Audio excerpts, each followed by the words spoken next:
Allahu Akbar, Allahu Akbar, Allahu Akbar, Allahu Akbar, Allahu Akbar, Allahu Akbar, Allahu Akbar, Allahu Akbar. If you ask me about love.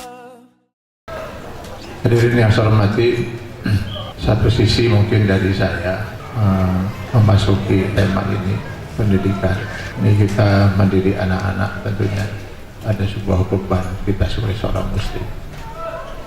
Bagaimana kita bisa mendidik anak-anak kita untuk terpelihara fitrah iman Islam mereka, fitrah Allah allati fataran nasa 'alaiha. Terlebih di zaman sekarang ini, di mana luar biasa akidah kita sedang digerogoti, akidah umat ini, dengan pemikiran-pemikiran dan pemahaman serta ajaran-ajaran yang sangat menyimpang dari ajaran Islam. Tentu kita semua menyadari bahwa selamat dan tidaknya kita di mata Allah adalah sangat tergantung dari berpegang teguhnya kita dengan tali Allah, yaitu risalah yang Allah turunkan. Kita sangat sadar betul bahwa hanya Allah lah yang berhak menentukan jalan hidup manusia, karena dialah yang menciptakan kita. Dan Allah sudah menegaskan, bahkan dengan bersumpah, Allah bersumpah, wal asri, demi masa, innal insana lafi khusr, semua manusia, kata Allah, rugi. Semua manusia rugi, tidak selamat dunia dan akhirat. Hanya saja sifat yang umum dalam kata al-insan ini lalu dikecualikan oleh Allah Subhanahu wa Ta'ala dengan menyebut 4 kriteria. Allazina amanu yang pertama, wa amilus sholihat yang kedua, wa tawassaw bil haqq dan wa tawassaw bis sabr. Hanya manusia yang memenuhi 4 kriteria inilah yang akan selamat dunia akhirat. Nah, kriteria yang pertama adalah amanu, mereka orang-orang yang beriman. Selalu kita akan temukan dalam Al-Quran dan hadis, setiap kali Allah berbicara tentang siapa manusia yang selamat, lalu keimanan dijadikan kriteria pertama. Dia diibaratkan oleh Allah dalam surat Ibrahim 24:25, ibarat akar pada sebuah pohon. Kita tentu paham kalau akar sudah rusak, tamatlah cerita pohon itu. Boro-boro rek buahan di mana? Bertahan hidup pun mustahil. Maka seperti itulah Allah memberikan tamsil untuk meyakinkan kita betapa sia-sianya kehidupan seorang manusia. Tidak ada hablum minallah yang ditafsirkan seperti dahan dan ranting dalam pohon.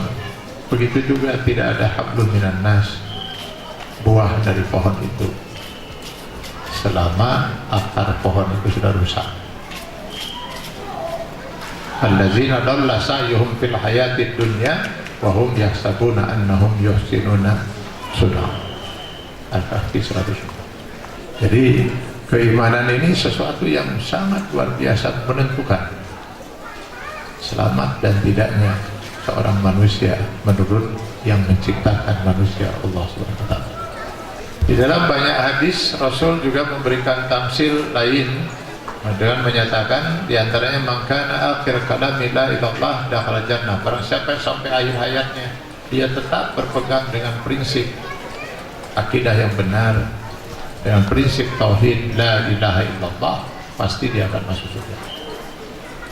Di dalam Quran surat Al-Hujurat ayat 14, Allah mengingatkan kita tentang sekelompok orang-orang Arab Badui Arab pegunungan, pernah datang menemui Rasul lalu menyatakan keimanan mereka di hadapan Rasulullah SAW. Qalatil Arabu aman. Berkata orang-orang Arab Badui itu, kami telah beriman. Rasulullah SAW ketika itu sudah siap menerima pengakuan keimanan mereka. Namun Allah lah yang kemudian menegur mereka dengan firman-Nya, "Qul," katakan Muhammad, sampaikan pada mereka, "Lam tu'minu." Kalian belum beriman. Walakin qulu aslamna, tapi katakanlah bahwa kalian telah Islam. Kenapa? Walamma yadkhulul iman fi qulubikum. Karena keimanan belum lagi masuk ke dalam diri kalian. Apa artinya ini? Artinya tidak setiap orang yang mengaku beriman itu mukmin, kata Allah. Jadi tidak setiap seorang manusia yang mengaku muslim itu muslim. Tidak setiap orang yang mengaku beriman itu mukmin. Nah, pertanyaannya, apakah kita ini termasuk yang mukmin? Cek Allah ya, ada rasaan menurut masa mukmin orang. Menurut Allah, apakah kita ini termasuk orang yang mukmin? Lalu apa batasan mukmin dan tidaknya seseorang itu?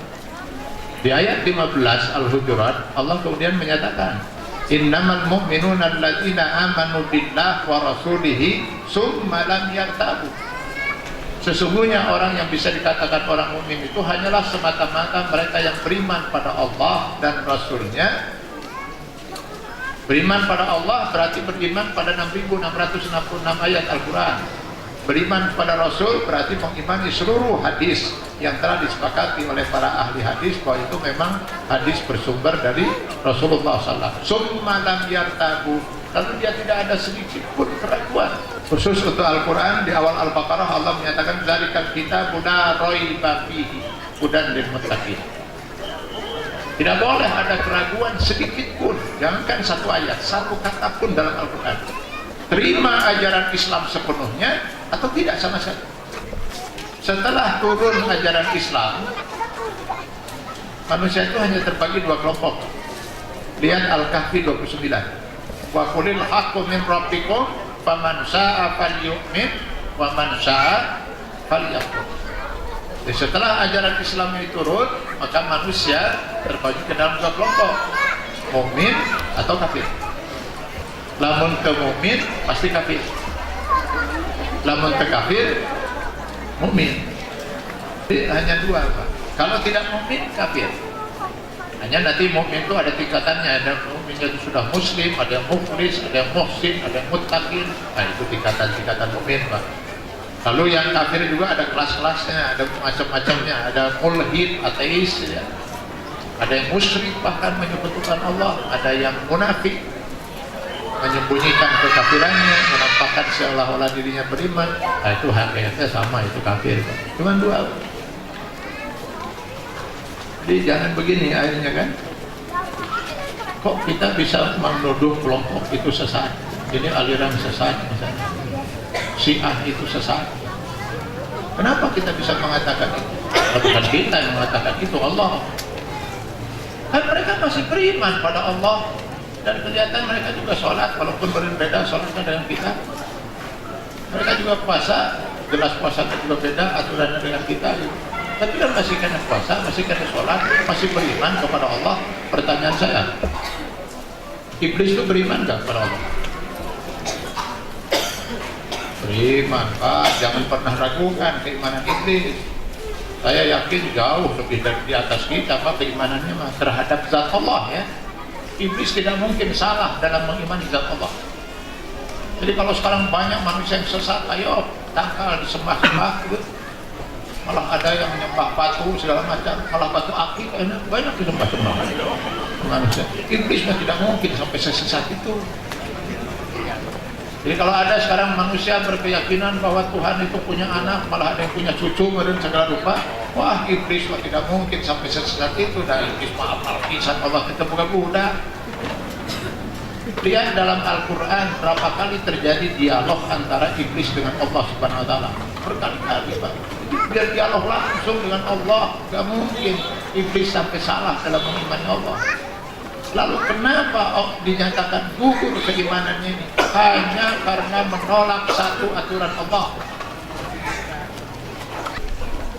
Kita mah orang yang menentang aturan Allah malah disebut cendekiawan muslim, malah ini disebut kiai haji segala rupa.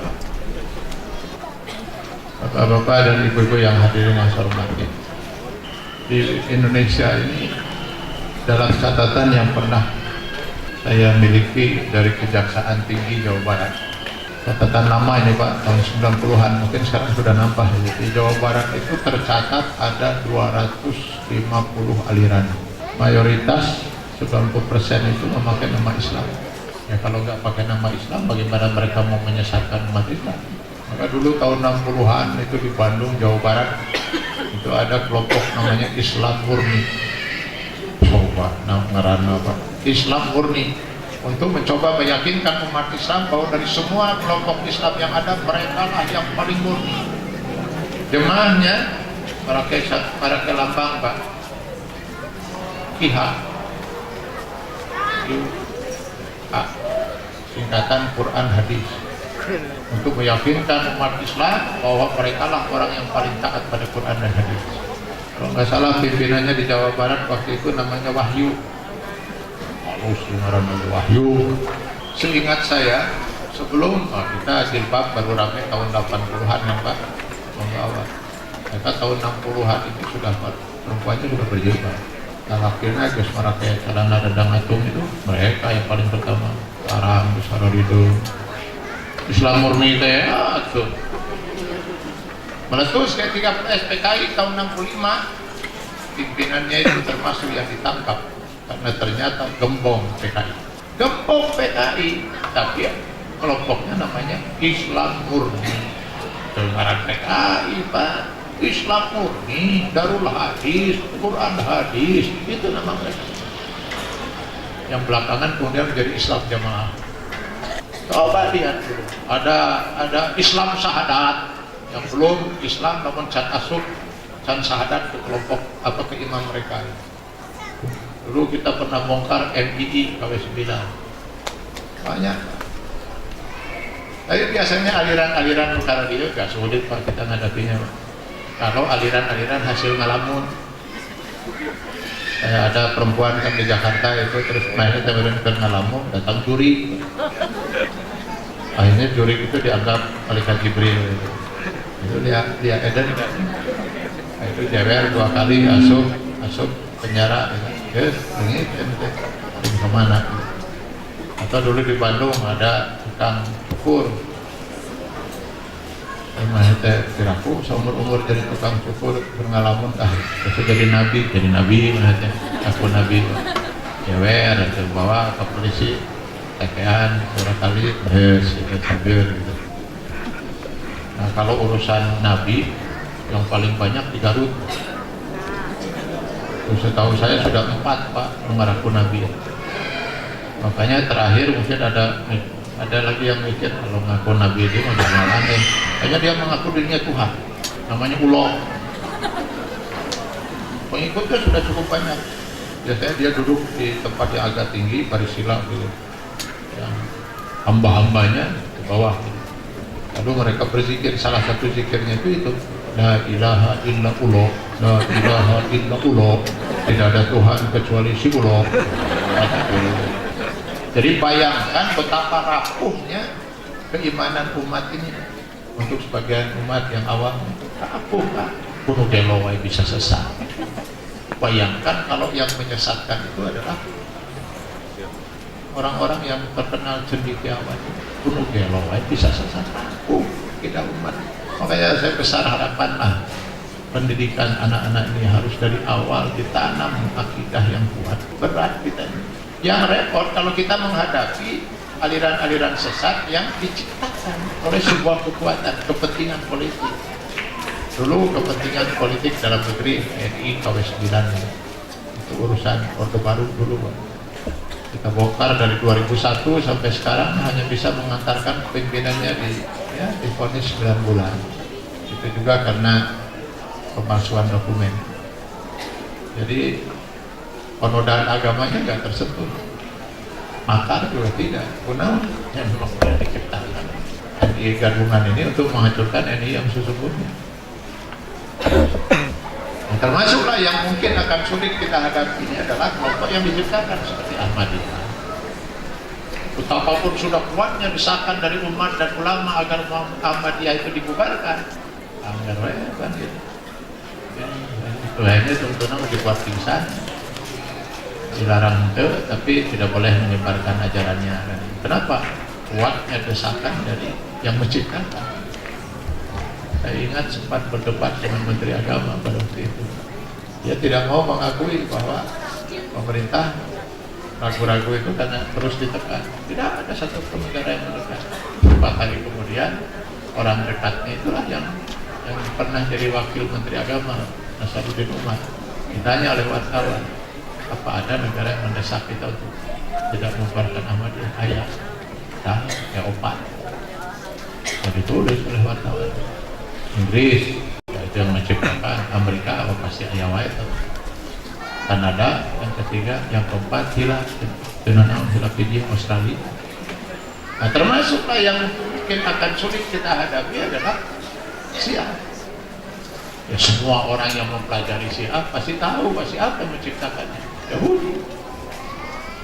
Yang paling pertama mengajarkan atau paling pertama memecah dan melaknat para sahabat ya si Abdullah bin Sabah. Sampai Sayyidina Ali itu pernah memfatwakan dia dihukum mati dengan dibakar hidup-hidup. Cuman para sahabat yang lain tidak sependapat, hukum mati saja, jangan dibakar dan sebagainya. Debat-debat itu kabur, lari ke Mesir kemana, semakin menyebarkan ajaran. Celakanya hebat dia mempengaruhi umat Islam dengan seakan-akan mengajak umat Islam untuk mencintai Ahlul Bait. Itu yang menariknya itu umat Islam itu. Oh ini adalah pecinta Ahlul Bait, pecinta keluarga Nabi. Nah setelah tertanam rasa cinta pada keluarga Nabi, selanjutnya adalah mengkafirkan yang bukan keluarga Nabi. Maka seluruh sahabat itu dikafirkan, kecuali 4 sahabat Nabi itu yang katanya tidak kafir. Itu pun 4-4-nya orang Persia. Diadu kita ini, dibuat, dicipta. Saya melihat betul-betul kerjaan Yahudi ini murni Syiah itu. Sehingga kalau saya perhatikan ajaran Syiah itu ini urusan dengan Islam juga. Syiah tidak mengakui Al-Quran itu sebagai kitab suci, Pak. Jangan mau dibohongi, Pak. Saya mau suara dibohongi. Cukup saya aja lah kenyang dibohongi. Saya mengikuti perkembangan Syiah di Indonesia ini sudah 30 tahun, Pak. 29 lah, hampir 30 tahun dari 86. Cuman mereka dulu masih takiyah, Pak. Selama 24 tahun itu takiyah. Boro-boro mereka mau mengaku Syiah. Tokohnya saja tidak pernah mau mengaku Syiah. Kalau ditanya Anda Syiah? Bukan. Anda Syiah? Belum. Anda Syiah? Syiah, tapi Syiah saya mah cina Syiah no benar. Syiah benar. Anda yang benar atau Anda Syiah lain? Saya mah Susi. Hari Susi no, Sunni ongkosi ongkos. Kita masih beriman bahwa Al-Quran itu adalah kitab suci. Itu begitu. Padahal kita punya kan bukti para saksi orang-orang yang pernah 6 tahun hidup dalam kelompok Syiah dan dibina langsung oleh tokohnya 6 tahun. Dia mengajarkan bagaimana selama 6 tahun itu diajarkan bahwa Al-Quran itu bukan kitab suci. Gak mungkin mereka mengimani Al-Quran sebagai kitab suci sementara mereka mengkafirkan 3 sahabat Rasulullah SAW, Abu Bakar, Umar, dan Utsman. Padahal kita tahu kan Al-Quran yang ada di tangan kita ini pertama kali dikumpulkan, mulai dihimpun di zaman Abu Bakar, dilanjutkan pada zaman Umar radhiyallahu anhu, baru kemudian dikumpulkan menjadi satu mushaf pada masa pemerintahan Utsman bin Affan. Karena itu Al-Quran yang di tangan kita ini dikenal dengan mushaf Utsmani. Masuk akal nggak? Masuk akal nggak sekarang? Sementara mereka mengkafirkan dan melaknat Abu Bakar, Umar, Utsman, untuk kemudian mengimani Al-Quran yang ada di tangan kita, yang disusun oleh mereka yang mereka kafirkan. Masuk akal nggak? Dalam keyakinan mereka, lihat dalam Ushulul Kafi, ini buku pegangan mereka, kalau kita Sahih Muslimnya lah, atau lihat buku Khomeini sendiri, Al-Hukumatul Islamiyah, dengan terang-terangan Khomeini menyatakan ini bukan kitab suci yang sebenarnya. Kitab suci yang sebenarnya ada pada imam yang gaib, imam yang ke-12, Imam Al-Mahdi Al-Muntazar, namanya Mushaf Fatimi. Yang menyusunnya adalah Ali. Dan memang awal lagi itu salah. Harusnya Al-Quran itu turunnya kepada Ali, bukan kepada Nabi Muhammad. Malaikat Jibril salah nyampein. Ayo kada ditepikan ke Muhammad untuk diselamatkan ke Ali. Dan kitab suci yang mereka klaim itu tebalnya 17.000 ayat, kata Khomeini. 17.000 ayat berarti 3 kali lebih tebal dari Al-Quran yang ada di tangan kita. Dan kata Khomeini tidak ada satupun ayat yang serupa dengan Al-Quran. Terus kenapa mereka sekarang masih mengamalkan Al-Quran? Dalam sholat mereka baca Al-Quran. Saya ketika ke Iran, saya pernah ke Iran Pak, tapi diundang oleh kedutaan untuk sholat khutbah Idul Fitri. Saya lihat di TV mereka baca Al-Quran Pak, ikut musabaqah. Dalam sholat mereka baca Al-Quran. Nah, apa dia bukan Al-Quran? Bukan kitab suci, kan kitab suci mana itu? Nya, pada nunggu etan ucan turun ke nawae, orang panggil lah, ya. Tapi dengan pemahaman imam yang ada di dunia ini yang bisa berhubungan dengan imam yang gaib itu. Yang sudah pasti Bapak, mereka yang sekarang kan 5 tahun ini sudah mulai mereka membuka baju takliyahnya itu, berbohongnya itu. Dan mungkin mereka merasa sudah kuat kan itu, sudah banyak pengikutnya. Salah satu yang sudah nggak bisa tahan lagi untuk menyampaikan ajaran itu ya Tajul Ulum, yang menyebabkan kasus Sampang itu. Coba baca nanti kenapa akhirnya pengadilan negeri memvonis 2 tahun penjara, lalu pengadilan tinggi malah ketika dia banding ditambah jadi 4 tahun, kasasi ke Mahkamah Agung ditetapkan 4 tahun. Apa alasan hakim menetapkan itu? Ini sudah pelanggaran pidana karena di depan umum dia sudah berani menyatakan Al-Quran bukan kitab suci dan dia melaknat 3 sahabat yang sudah dijamin oleh Allah di surga. Ini betul-betul penodaan terhadap agama Islam. Siapa yang tidak tahu kalau Tajul Muluk adalah seorang Syiah? Semua orang tahu. Al-Quran beda, hadisnya beda. Mereka tidak terima hadis-hadis sahih Bukhari Muslim, kecuali kalau hadis itu tidak bisa dipakai takliyah. Mereka punya hadis yang mereka buat sendiri, kurang lebih 7.000 hadis.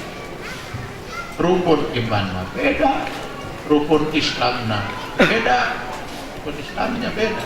Tidak ada syahadat, yang ada wilayah bedanya dengan kita. Sholatnya beda, puasanya beda, azannya beda, qomatnya beda, wudhunya beda. Naon sarwana saya. Azannya ada tambahan hayya ala asyhadu anna aliyan waliyullah, asyhadu anna aliyan hujjatullah, hayya ala shalah ala falah, hayya ala khairil amal. Azan ini sudah sempat dikumandangkan di daerah sana Pak, di Gerkalong, salah satu pusat Syiah. Sempat 2 hari dikumandangkan, resah umat berdiri, uji coba dengan. Tapi ya mudah-mudahan apa yang bisa saya sampaikan ini bisa cukuplah untuk sekedar mengantarkan kita. Mari kita selamatkan anak-anak kita.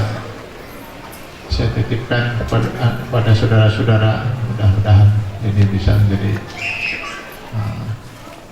semangat kita bersama untuk tadi mempertahankan akidah iman anak. Alhamdulillah rabbil alamin, wassalatu wassalamu ala asrofil mursalin wa ala alihi wa ashabihi ajma'in. Allahumma innaka afuwwun karim tuhibbul afwa fa'fu anna ya karim. Allahumma rabbana la tuzigh qulubana ba'da idh hadaitana wa hab lana min ladunka rahmah innaka antal wahhab. Allahumma rabbana ihdinas siratal mustaqim siratal ladzina an'amta 'alaihim ghairil maghdubi 'alaihim waladdallin.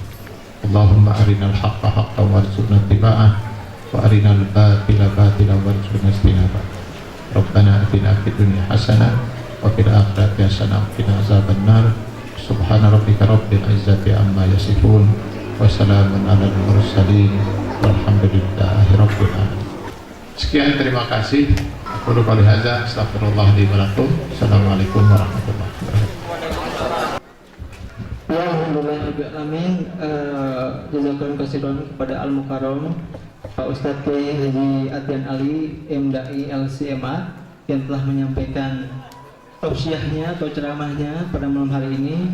Subhanallah sekali, banyak hikmah dan inspirasi yang bisa kita dapatkan dari apa yang telah beliau sampaikan. Mudah-mudahan kita semua di sini mendapatkan pencerahan, mendapatkan menambah keimanan dan ketakwaan kita, dan insya Allah Rumah Yatim mengadakan acara seperti ini bukan hanya kali ini. Kita akan berkelanjutan ke depannya, akan ada acara-acara yang lebih dan mungkin sama seperti ini gitu ya. Jadi mudah-mudahan Allah memberikan kemudahan pada kita semua.